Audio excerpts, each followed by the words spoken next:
कार्यक्रमाचं कुठलंही आयोजन असो वारकरी संप्रदायाचं त्याची काल्याने सांगता होत असते. म्हणून आजचा काल्याचा दिवस. काला म्हणजे प्रसाद, काला म्हणजे एकोपा, काला म्हणजे प्रेमाची देवाणघेवाण. असा एकोप्याचा, विचाराचा, प्रेमाचा काला आपल्याला या ठिकाणी करायचा आहे. त्या काल्याकरता निवडलेली गवळण वारकरी संप्रदायाचे थोरपासक वैराग्याचे बुद्धिमंत पुतळे श्री क्षेत्र जीवनीवासी जगद्गुरु तुकोबाराय यांच्या खात्यातील आणि गवळण प्रकरणातील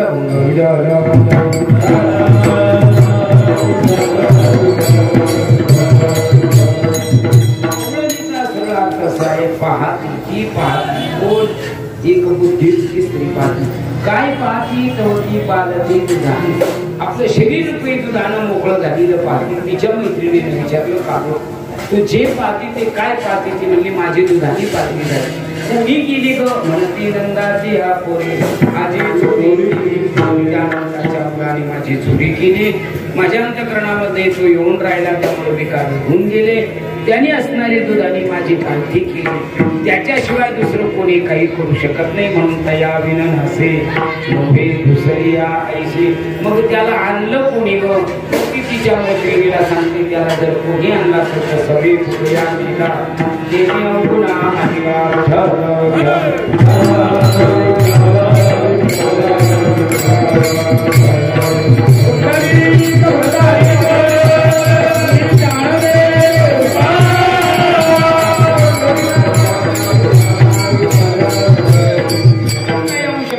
अभंगाचा विचार करून दिला तर काहीला यावं लागतं, काहीला आणावं लागतं, काही स्वतःहून येत असतात. ज्याला यावं लागतं तो पुण्याने आगा कर्मी जे मुरावे ते सुख दुःख भोगा यावे दया ते भोगा यावे किंवा दया ते भोगा यावे त्या एका तुम्हाला यावं लागतं. पाप पुण्य करून जन्म घेणे लागेल या विचाराने तुम्हाला यावं लागतं. ते यावंच लागतं. दुसरा वर्ग ते स्वतःहून येतात. आम्ही उत्स्फूर्त वाचतो. कशा करता साच भावे काय करतात म्हणून कशा करतात या जीवाचं कल्याण म्हणून जगाच्या कल्याण म्हणून एखादं यावं लागतं. एक येतात आणि ज्याला आणावं लागतं, ज्याला आणावं लागतं त्याचं नाव देव म्हणून आणलेला. मग त्याला यावं कशा लागतं? तर तुकोबाराय सांगतात हे तुका म्हणे धर्म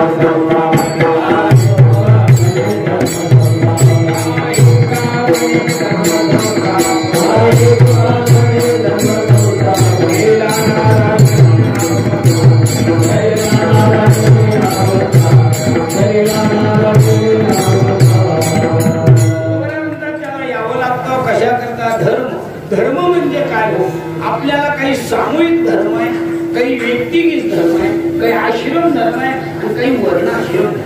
आपण सामुदायिक धर्माचा विचार जर करू तर खरा एकची धर्म जगा. आपल्याला सामूहिक धर्म शाळेतच शिकवला. भारत माझा सारे भारतीय माझे वर्गातच वाढले. आम्हाला सामाजिक धर्म शाळेतच शिकवला. आम्ही सगळे बंधुत्वाने वागू. पण वर्गात भांडणं यात नवल. शिक्षकात भांडणं म्हणजे आम्ही चकू सामूहिक धर्म वागल्या गेला. आता एकतीशी धर्म आहे. एकतीशी धर्म वाचा बोलू वेद करू संती केली. आम्ही खरं बोलू. जो साथ आणि बोलतोय ज्ञानवंता साथ आणि त्याने चांगलं बोला. चांगलं बोला तर मला म्हणतात बोले तैसा त्याची म्हणणारी एकतीशी धर्म. मग विष्णुमय जग वैष्णवाचा सगळं जग आपल्या असा भगवंताचा विषय विचारचं म्हणत करणार प्रेम आहे. त्याचा एकतीशी धर्म आहे. जग आपल्या. मग सामुदायिक काही प्रपंचित धर्म आहे ज्याला आपण रस्त्याची जोडून या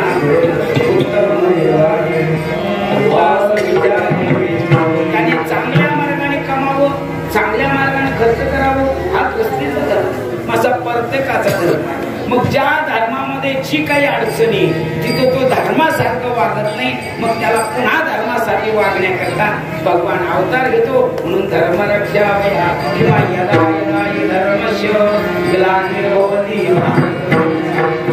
धर्मस्य तदात्मान पवित्राणाय साधूनां विनाशाय दुष्कृतां धर्म संस्थापनार्थाय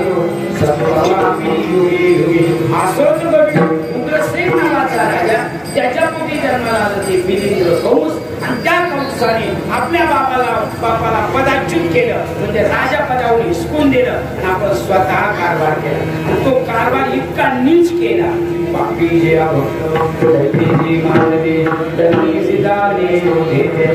मग एवढं पाप झालं आणि अधर्म वाढला मंदिरं बंद पडली नवीन मंदिरं बांधायचे नाही जुन्या मंदिराचा जीर्णोद्धार करायचा नाही नामस्मरण कोणी करायचं नाही मग अधर्म वाढल्यानंतर मग हा पृथ्वीला फार सहन होत नाही मग त्या पृथ्वीने सर्वांना विनंती केली सगळी देवता क्षीरसागराला गेली आणि त्याला प्रार्थना केली गरुडाची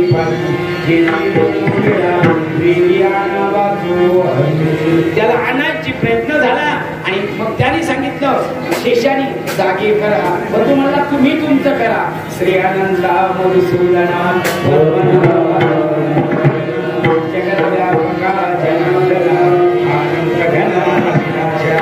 मी अवताराला घेतलं तुमची स्तुती मी कळली पण तुम्ही सुद्धा एखाद्याचा मने खेळ मनोगे मग आम्ही का वा म्हणजे तुम्ही गोपाळ व्हा आणि मग त्यांच्यात निवेदन झालं ते गोकुळाष्टमीला भगवान अवताराला आले कारागृहामध्ये अवताराला आले 8 वर्षाचे झाले आणि आपल्या आई वडिलांना सांगायला लागले मला पुढे घेऊन जा नंदाच्या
यमुना नावाची नदी आली आणि आल्यानंतर यमुनेला प्रार्थना केली यमुनेला बऱ्याच गोष्टी कळल्या मग यमुनेला वाट दिली भगवान गोकुळात आले गोकुळात आल्यानंतर सगळ्या गोकुळवाशाला सगळी कळलं आणि सगळ्या गवळणी एकमेकीला सांगायला लागल्या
उत्सव केला त्याचं वर्णन तुकोबारा करतात काय केलं गुढ्या उभारल्या तोरणं उभारली भक्तिगीतं गायली प्रमाथिक गीतं गायली आणि सुंदर तुका म्हणे छंदे मनमोहिता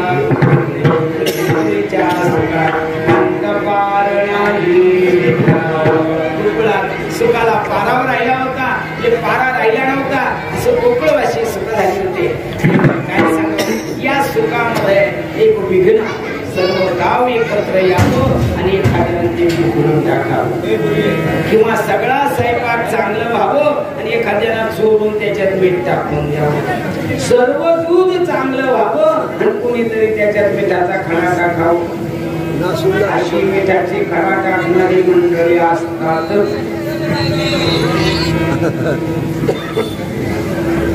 काही महिलाला सवय असतीच, विकून घेऊन जात्या आणि विकून करून आणत्या. म्हणजे माझ्या भावाने केलं, भावाला वाढे घ्यायला पैसे राहत नाही चटत्या. असे काहीला सवय असते. आपला वैरी जन्माला आलाय पण तो वैरी नव्हता आणि तो आपला उद्धार करणारा होता. या उग्रसेन राजाच्या मुलाला म्हणजे कंसाला कळलं नाही आणि त्याला मारण्याकरता एक बाई पाठवली. तिचं नाव पुतना. अशी नटली पुतना. नामदार आहे म्हणतात देवांगना जैसी. मोबाईल वाल्या बस झालं ना आता दिल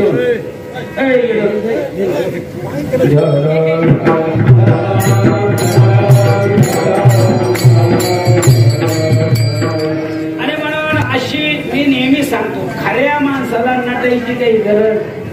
खोटे माणसं ज्यादा नटे. आता खरे साधू आपले मिळेल जाते, खोटे भले रंगती. खोटे वारकरी साऱ्या अंगाचं पंढरपूर करते. गंध उघडू उघडू माळा रामकीत नारी कापला किचा गेलं नाही. तसे खऱ्या बाळाला नटायची काहीच गरज नाही. खोटेलाही नटत. इतकी नटली देवांगना जशी. अशी नटून खटून मथुरेतून निघाली.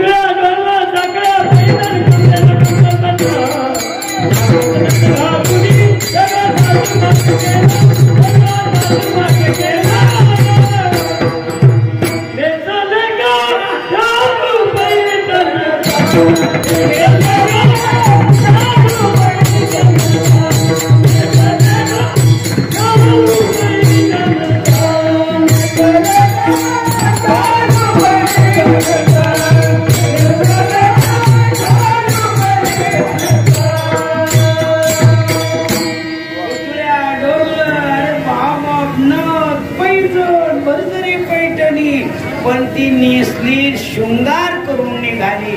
चांगलं काम करायला निघाली का वांगलं?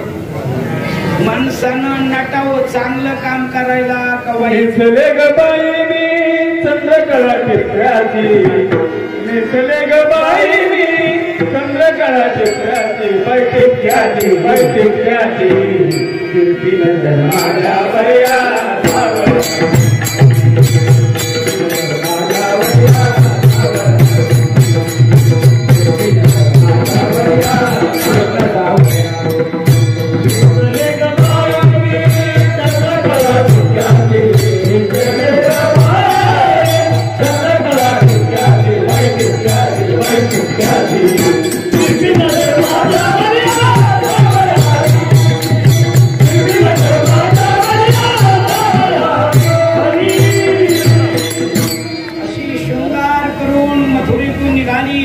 गोकुळात आली आणि लागली ना कामाला.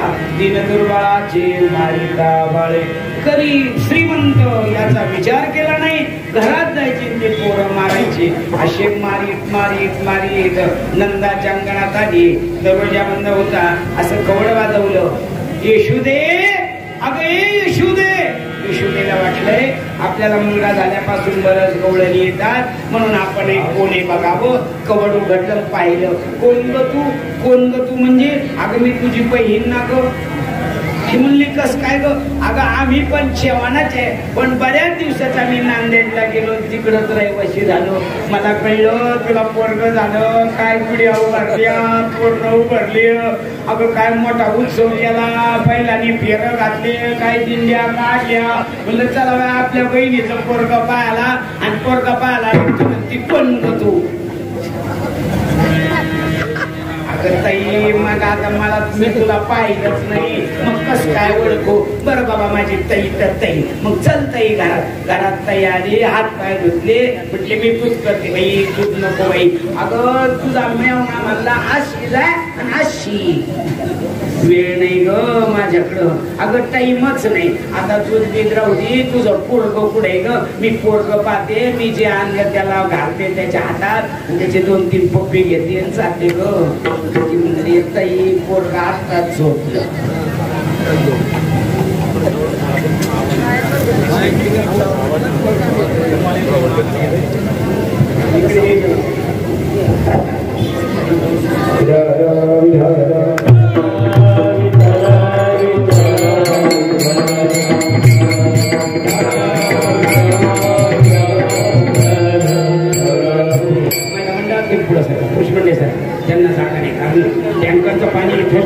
तिथेच सांडलं सर का पुढं सकाळी पुढं सर का पुढं काय माझा मुद्दा नाम जाईल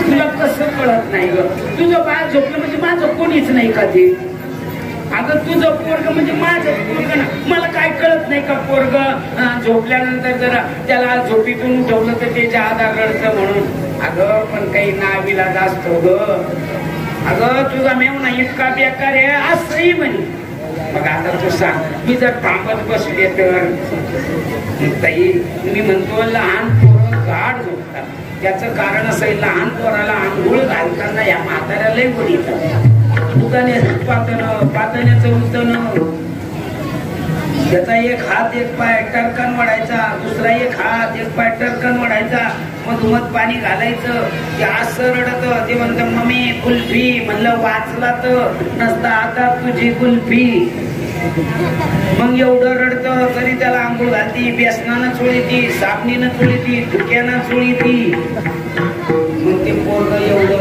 ओढून ताडून पुन्हा त्याला अंग नाही पुशीत गन पावडर नाही करीत तसंच चोळीत घालते मग ते वाळल्या ताळल्यामुळं गाढ होऊन जात आणि मग म्हणते पाय माय आता आंघोळ घातली कसं गाढ झोपलं म्हणलं बेशुद्ध पडलं कानाला जोडून चालून त्याच्या आजीनं आंघोळ घातलेली ती झोपलेलं पण त्याची मावशी काही दम करीना प्रभूनं विचार केलं बऱ्याच लोकांना दम निघत नाही म्हणून बरेच पोरं गावजवळ आल्यावर जातात बऱ्याच गाड्या पडली एक दमणा चालते गाव दिसतो आणि मग ढाकाला कळलं काय माणसाला कुठल्याही गर्दी करून प्रेमानं चांगलं तिला इतकी घाई झाली होती मरायची इतकी घाई झाली होती मरायची ती न विलाज होता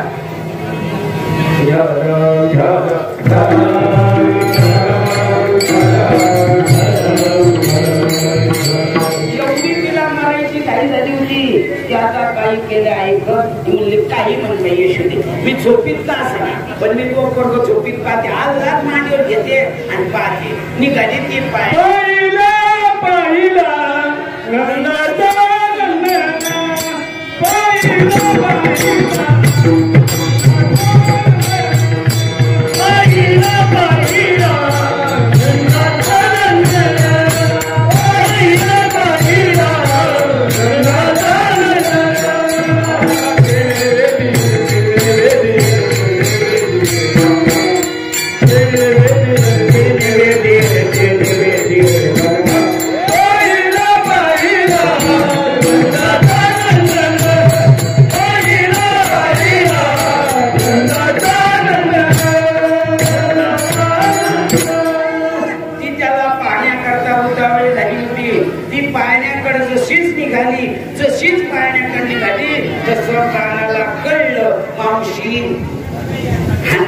त्याला रडलेलं पाहिलं अगं येशू अगं त्याला कळलं ग मावशी आली म्हणून उठलं ग येशूदा म्हणली काही आल्हाद मांडीवर घे बर का ती म्हणजे आल्हाद घेईन ना तिनं मांडीवर घेतलं आणि त्याच्याकडे पाहिलं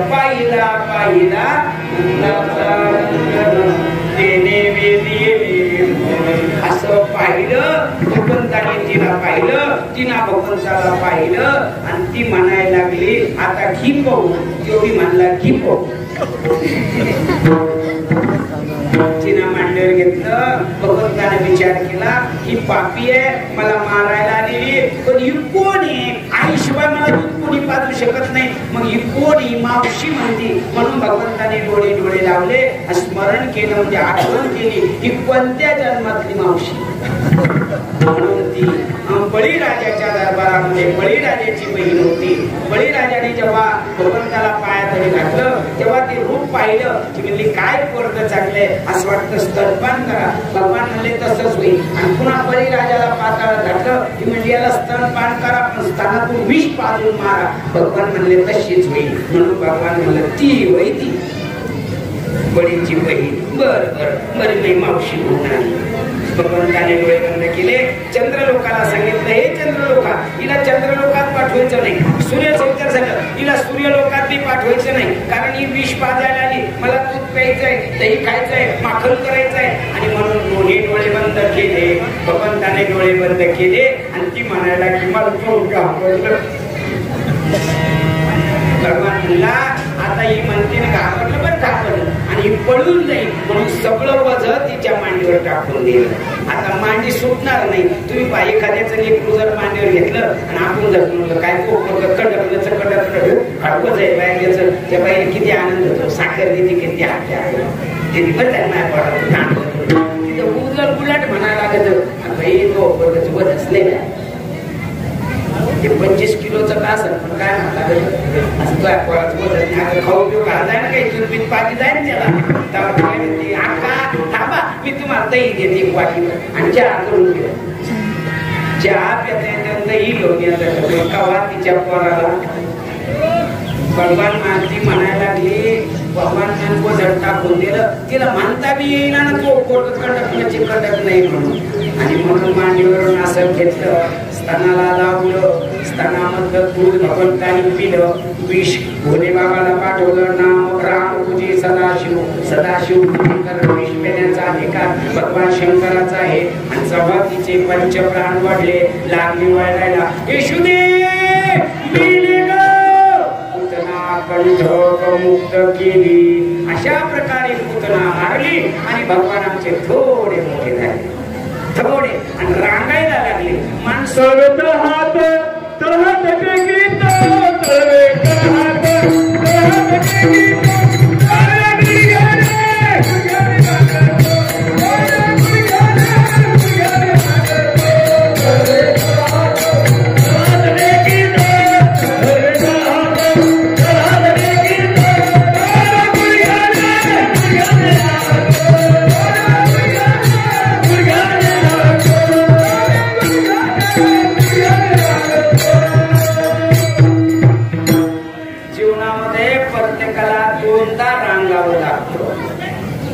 जीवनामध्ये प्रत्येकाला दोनदा रांगावं लागतं. पण पहिल्यांदा रांगताना कोणी उचलून घेतं आणि कोणी त्याची हाऊस पण म्हातारपणाला रांगायला लागलं असं कोणी उचलून घेतं का म्हातारलाही चांगलंय मध्ये घालत दिवस. म्हणून रांगणारी क्रिया लहानपणी जितकी गोड दिसती तितकी म्हातारपणाला म्हणून लहानपण देगा माणसाला रांगता सुद्धा गोड यावो. काही लोक लई बेकार रांगते हो. रात्री दुसऱ्याच्या बांधायला पहिलंच आहे.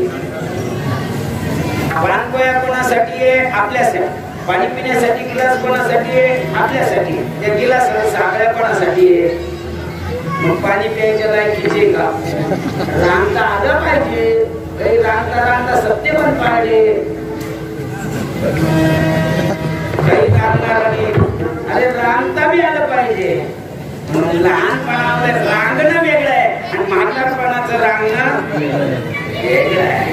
तुमचे भगवान इतके सुंदर रांगत होते.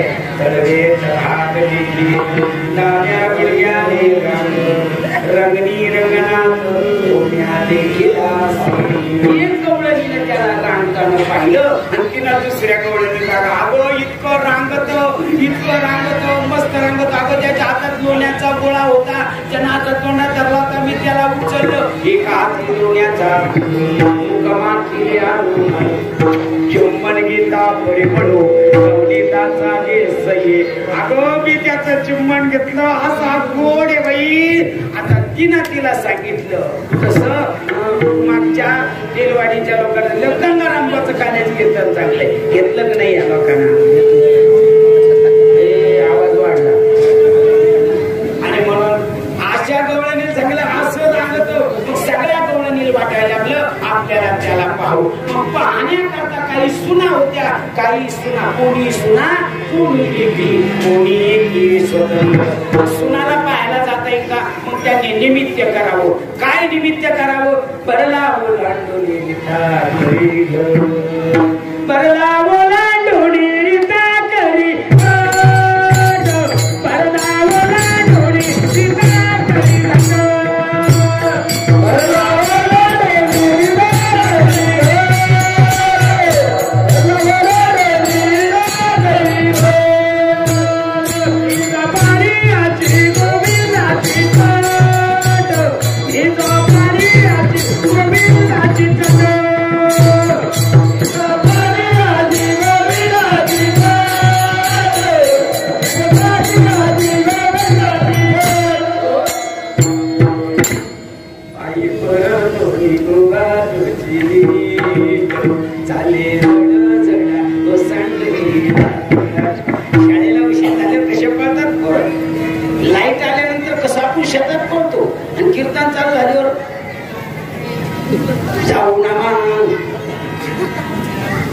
त्याला पाहण्याची आतुरता एवढी झाली होती.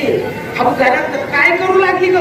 काही नाही आत्या, घागरून लवडली, कोणा सांगली माहित नाही. मग माझ्या थोबाडाकडे काय पाहती? काय ना भांडे धुशील, जाय पाणी आणायला.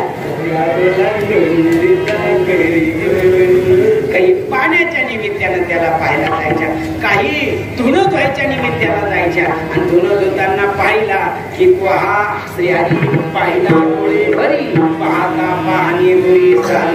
त्या धुवायला गेल्या आणि धुता धुता एकमेकीला सांगायला लागल्या. आता ते असं रांगत होतं, अशा जायच्या, स्थिर होऊन जायच्या. त्या कशाला आल्या हेच त्यांना आठवण राहत होती.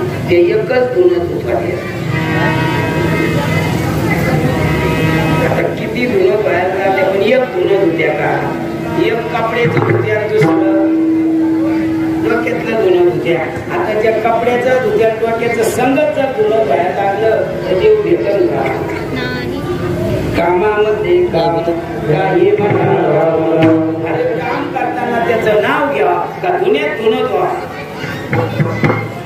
अशा धुणं धुत्या. अरे बाप, खरं तुला माहिती का? ते नाही माहित नाही.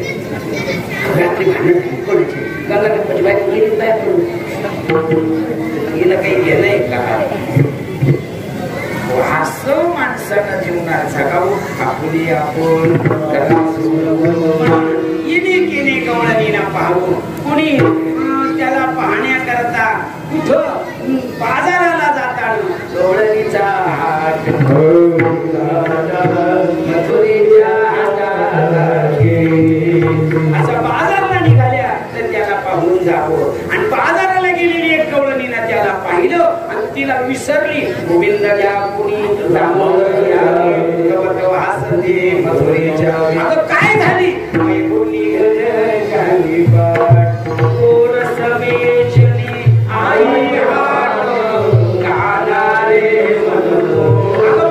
शिवभा काय ती म्हणली मला काही कळत नाही, पाय टेक ना. ती म्हणली कहा बगडारो अशा येणे केने गवळणी पाहायला येत होत्या आणि येणे केने गवळणी पाहायला ये लागल्या. गवळणीची थवीची थवे दिवसात सगळ्या गावातल्या एकीमेकीला सांगायच्या आणि पाहायच्या. आणि मग एक दिवस नंतर आल्या सांगतात. नंतर आणि काय काना जन्माला नाही तेव्हापासून गोकुळात काय विघ्न कमी आहे का? अगं माग ती पुतळा आली होती, तू काग नावाचा राक्षस आला.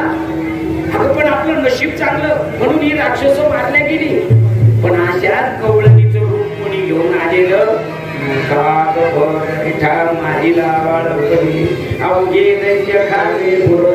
म्हणून अगं सगळ्यांची रूप घेतली पण गवळणीचं रूप घेऊन कोणी आलं नाही. मग एखाद्या गवळणीचं रूप घेऊन मावशी आली होती पहिल्यांदा, तशीच कोणी कधी मावशी मामी म्हणून आली. मग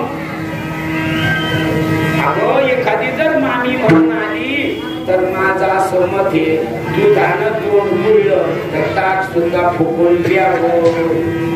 मग काय केलं पाहिजे? काय केलं पाहिजे मी सांगते तुला, मी सांगतो तुला. ऐकलंय का? काय आजपासून पोराला कोणाला दाखवायचं नाही. आणि कोणाला कोणाच्या गल्लीला न्यायचं नाही आणि कोणाच्या गल्लीला जाऊ द्यायचं सुद्धा. त्या दिवसापासून नंदकानाच्या सांगितल्यामुळं नंदराजानं सांगितलं. नंदराणी पोरग घरात घेऊन राहिली. आता तुम्ही सांगा पोरं सांभाळणं सोपं आहे का? आम्ही कीर्तनात जर पोरायला म्हणलं का त्यांची पोरच येते. पोरं किती सांगितलं तर 5 मिनिटांनी विसरून जातात. म्हणून पोरग काही घरात राहत नव्हतं. 2 दिवस झाले पोरग रडायला लागलं. रडते राहिला ग बाळाबाजा, रडते राहिला, रडते राहिला ग बाळाबाजा, रडते राहिला, रडते राहिला ग बाळाबाजा, रडते राहिला, रडते राहिला ग बाळाबाजा, रडते राहिला. एक जंत बाळ रे सुंदर सुंदर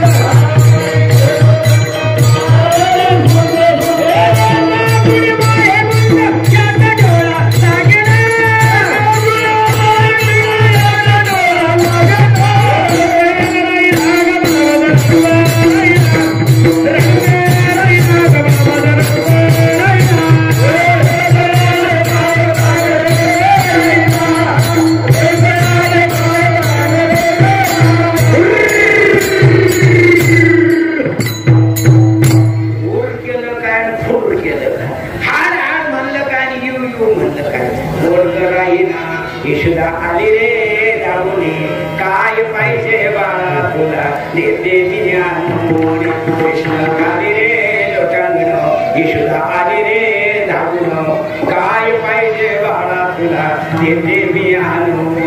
मला चंद्र दे तरुण, त्याचा चेंडू दे करून, मला सूर्य दे धरून, त्याचा आरसा दे करून, मला गिंचू दे धरून, त्याची अंगठी दे करून.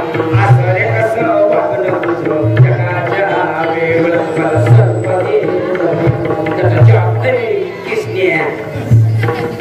मेल्या तो ऍक्च्युअल काही लाज वाटतं का? जिंचू तरी ठीक आहे, म्हणजे मला साप दे धरून, त्याचा जॉब दे धरून. असं कुठं वागणं राहतं वैरे? अरे साप पाहिलं बाप दिसतो, नुसता साप पाहिलं मग ठेस लागली तर आई आणि साप दिसला तर तुम्हाला म्हणतो साप धरून दे. त्याला सापाचं काहीच वाटत नाही, तो सापवर झोपतो. आईच्या डोळ्यात पाणी आलं. काय करावं? पोरग राहत नाही. जास्तच पोरग रडायला लागलं तर त्याच्यापेक्षा आई जास्त रडत असते. आईचे दोन्ही पोटी धरून या धाम सर्वांग्याला प्रेम यशोदेशी मागिना. कृष्णा अरे शपथ अरे मी बाहेर मी असते रे. बाप मला मारीन ना देताना तर छान छान त्यासाठी मी मार खाला काय रे, पण तू रडू नको ना रे. यशोदेचा नाच झाला. असं तर तुझ्या उघडली वटीवर आली. वटीवर आल्यावर वटी इकडं तिकडं पाहायला लागलं, इकडं तिकडं पाहायला लागलं. एक बाया पाण्याला चालली होती, तिचं नाव राधा होतं. राधेनं पोट रडत म्हणून मागं पाहिलं. पाहिल्याबरोबर दोघांनी एकामेकाला पाहिलं. कृष्ण हसायला लागला आणि तिच्याकडे हात करायला लागला. यशोदेने एवढा आनंद लागला. यशोदा म्हणले राधे अगं 2-3 घंट्यापासून रडतो, आज पिळकलं, रडू रडू मुतलं, अगं लाल गुण झालं. अगं तुला पाहून हसलं, तो याकडे हात करत ग घेणार. राधे राधे राधे घेई, राधे राधे घेई राधे राधे राधे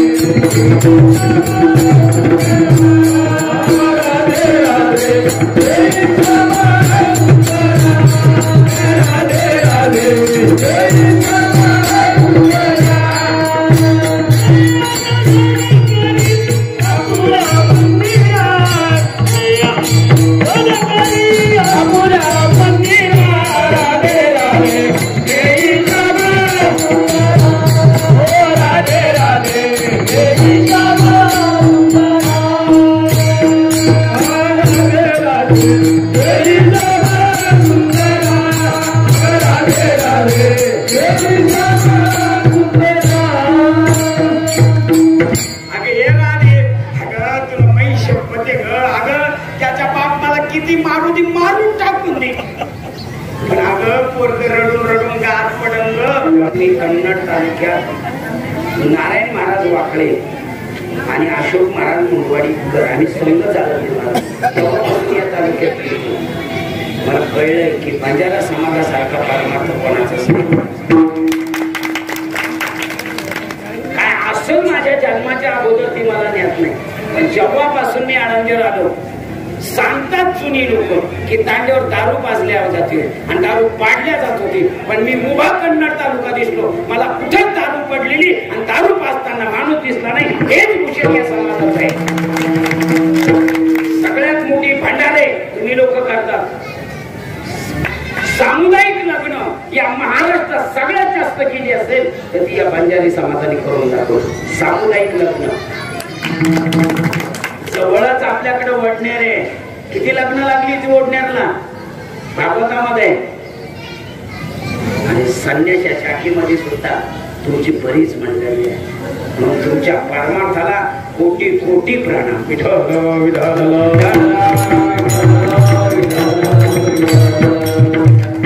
माझा मुद्दा लावून जाईल. आणि राणीला यशोदेने समजून सांगितलं आणि पोराला घेऊन गेले. जसे घेऊन गेली आपले भांडे घासायला लागले. ते भांडे घासता घासता त्याच्याजवळ खेळा जाईल आणि राय धरली. रोज यशोदेने सांगावं राधे मागच्या दर्जात येत जाय दादा पोरग ती घेऊन जायची.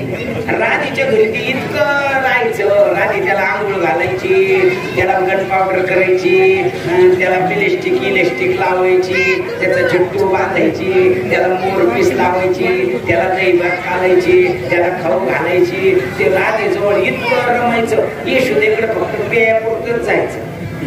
असे काही पोरं आले ते काही कडलंही राहते, फक्त सांभाळता आले काही ना सांभाळतात चिमटी घेते.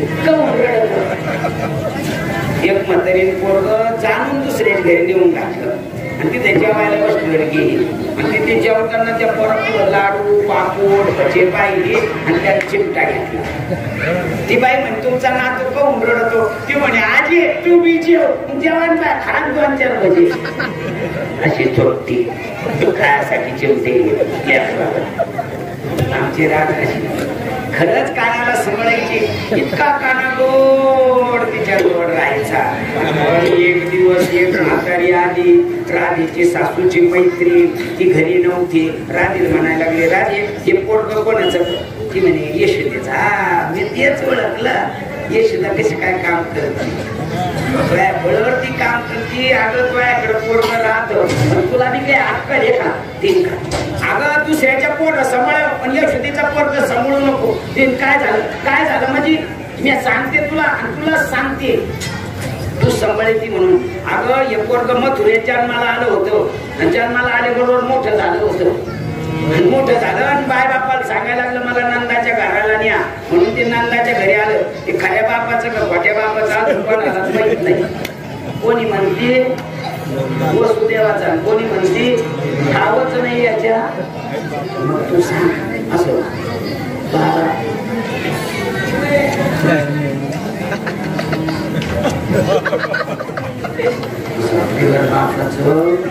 बरं आणि नका मा ते बी म्हणणं नाही, आणायला बी मा म्हणणं नाही.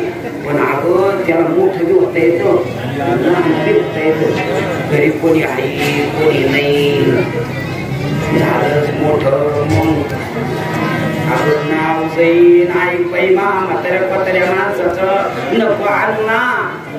तिने ना म्हातारीना सुखी सोडून पक्की लई अवघडी म्हातारीने खोटं सांगितलं की नाही. मोठं होतं खरं खरं आहे पण तो कोणा पुढं बी नाही मोठा होत ना आणि कोणा पुढं बी लहान होत नाही. होय भक्ती केला, भक्ती केली होती ना. म्हातारीची भक्ती होती का? म्हातारी तर इतकी बेकार होती. प्लेट हागाने तर 8 दिवस शेत येत होती आणि ती प्लेट बी केसवर घेतलेली होती. पोपटी पोपटी दुसऱ्याच्या झेंड्यावर पंढरपूर हाय का जेवण खात्याची भाकर लोकांच्या घरी फुकटची फेरी राधा म्हणायला काही म्हणावे, तुम्ही म्हणता त्याला लहान होता येतं मोठा होतं, पण मला काही अनुभव, पण तुम्ही काही म्हणावे पोरगं माया बिगर राहतच नाही. आणि यशोदा जर शिकाई झालं म्हणते घेऊन मी मस्त देऊन घालते, ते तिथं गेलं आईला पेलं तर लगेच म्हणतं नेऊन घाल मला ताईच्या घरी. बाया तू आपला आपण सांगून पाहिलं खरं तू होतोय. आपण एखाद्याला मान ट्रॅक्टर घेऊ नको घेऊन तर भाऊ येणार तू त्यानं ट्रॅक्टरवर 5 एकर जमीन घेतली आणि त्याची तुझी बरोबरी होईल का? तो पहाटे 4 वाजता उठत होता, तो पहाटे 8 वाजता उठत होतो, तो हप्ते भेटतील त्याचे हप्ते गोळा झाले. आपण म्हणलो पण ट्रॅक्टर घेऊ नका, त्याने खरंय या ट्रॅक्टर घेतलं आणि मग घेतलं तर वाढून गेला ना, ते निवडून येत होतं, पण मी खेळ खेळत केलं. आता खेळ खेळत केलं तर इज्जत गेली, इज्जत जाऊ देऊ नये माणसं.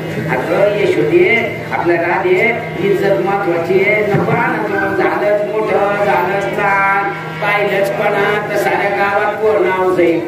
राधे वाईट वाटलं पण राधेनं ठरवलं खरंच मोठा होता खरंच लहान होतं का निष्ठावंत भाव निर्धार ही वर्ण माता न फिरे माघारी.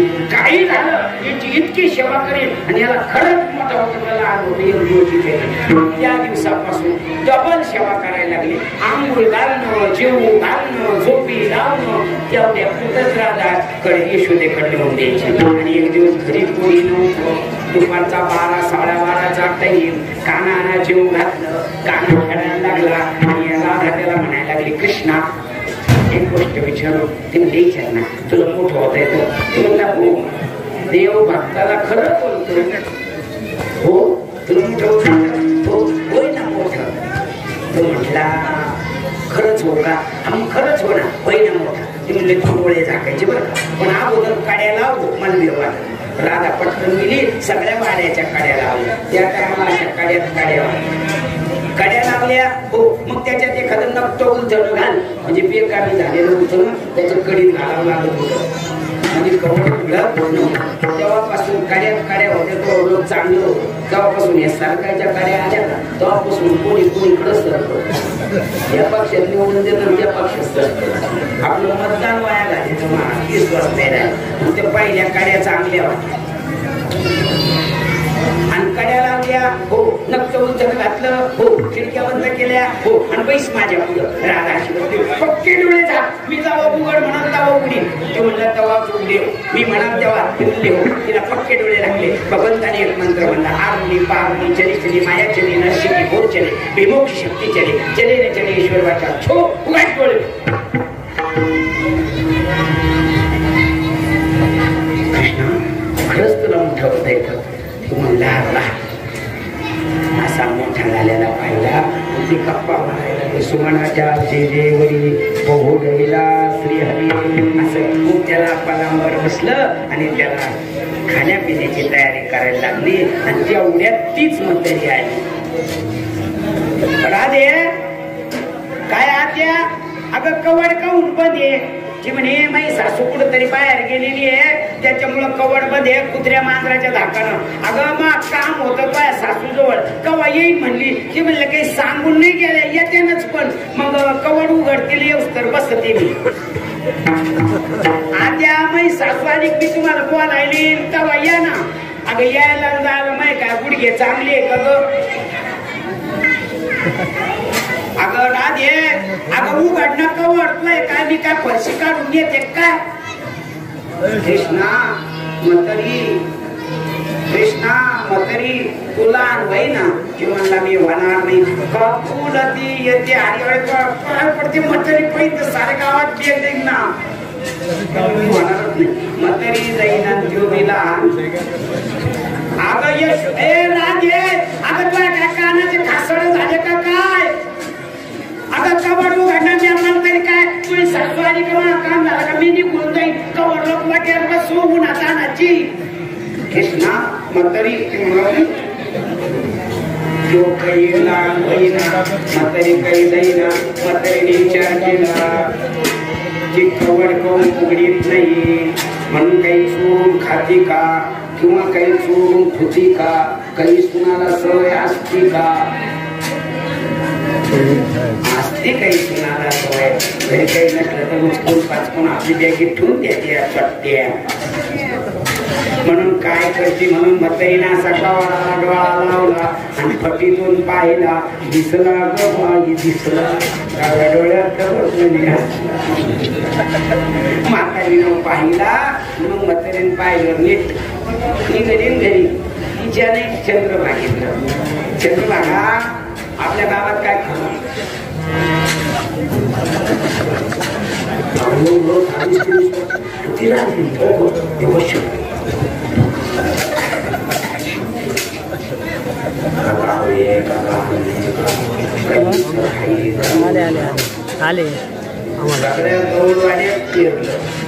कानाला हानाचा मोठा होतो पण कोणाच्या घरी होतो राधेच्या सासूला बी कळलं